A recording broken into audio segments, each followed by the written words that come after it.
You have to be patient and have perseverance and having a sense of where you want to go and having the passion to still believe in your idea even when everybody else is saying, well, why are you wasting your time on this? And obviously it's not happening, but you know it's going to happen. You just don't, you never give up on that idea.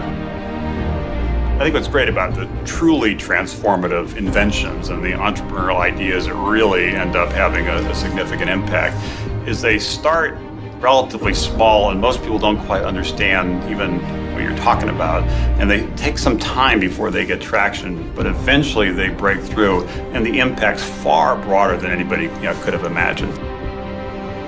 Entrepreneurs who want to change the world, want to have a significant impact, don't want to just build a company, they want to build an industry, don't want to just create another product or service, they really want to fundamentally improve aspects of people's lives. The people who started these great companies, they just think out solutions on their own to problems. You don't do it the way it's been done before. That's in a book. You go out and you try something new because you think that you'll be able to make it work. The great business icons, it's not that they were worth hundreds of millions or billions or trillions of dollars, is that they moved society forward.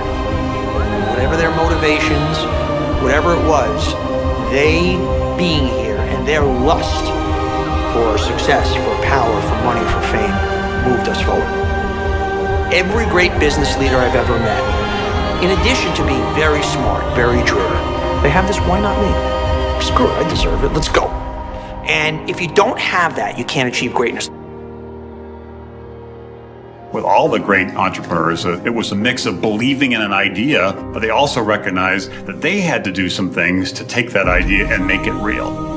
It probably comes early in an entrepreneur's life where you realize you're willing to do things in the business world that other people aren't willing to do. Everybody has got ideas and everybody's got ambitions, but most people aren't willing to cross that line. And I think an entrepreneur that's successful, that's your nature. Wherever there's change, wherever there's uncertainty, there's opportunity. You have to be able to take risks. You can't have greatness in anything without putting it on the line, and otherwise everybody would have it. If there was no loss, if there was no chance of tremendous failure or tremendous setback, you can't have the upside.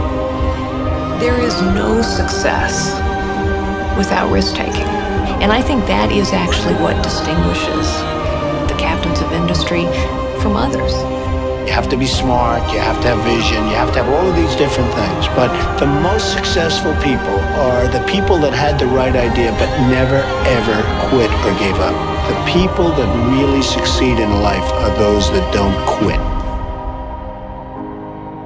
People react to failure in one of two ways. Either they get scared and give up, or they take that failure that as a learning experience, and they kind of use that experience to redouble their efforts. I guarantee if these guys were alive today, they wouldn't be telling you about their successes. They'd be telling you about their early failures or the places they almost failed. That's the great motivator, and you have to be able to embrace that. If you can't embrace both failure or the possibility of failure or the tremendous fear of failure, you can't be wildly successful. It's an axiomatic truth.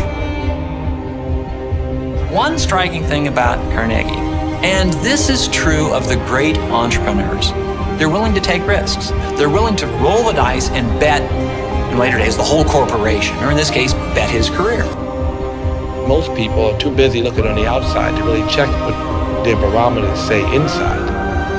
So as an entrepreneur, if you look inside, you'll find things that they all need that could become immensely popular if someone had the courage to promote it or to build it.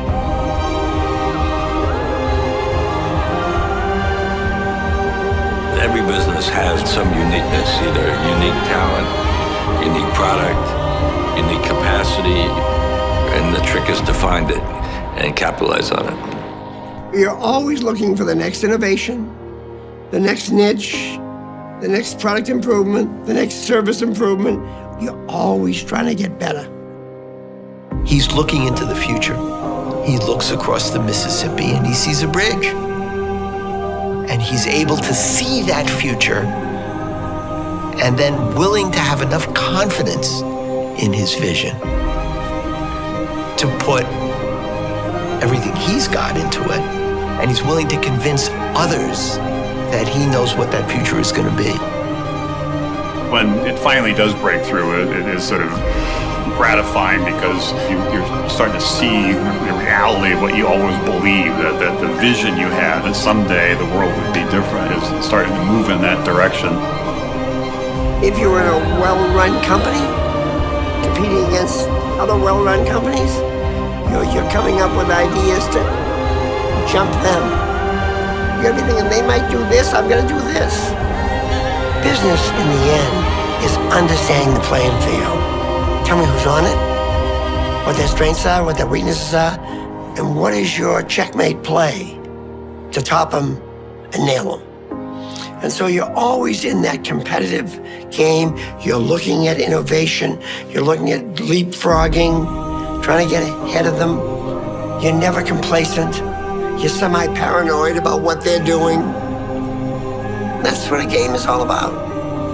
Oftentimes I'm asked, do you have to be ruthless to be very successful? And I say, you do not have to be ruthless, you have to be smart. Smart is the key word. You have to be smart. I never like to look back. I'm a very forward-thinking person and a very positive-thinking person. And the transactions that I did or did not do, I very rarely have any remorse over a situation. I like to move on. All that matters is how big do you want to dream and how hard do you want to work.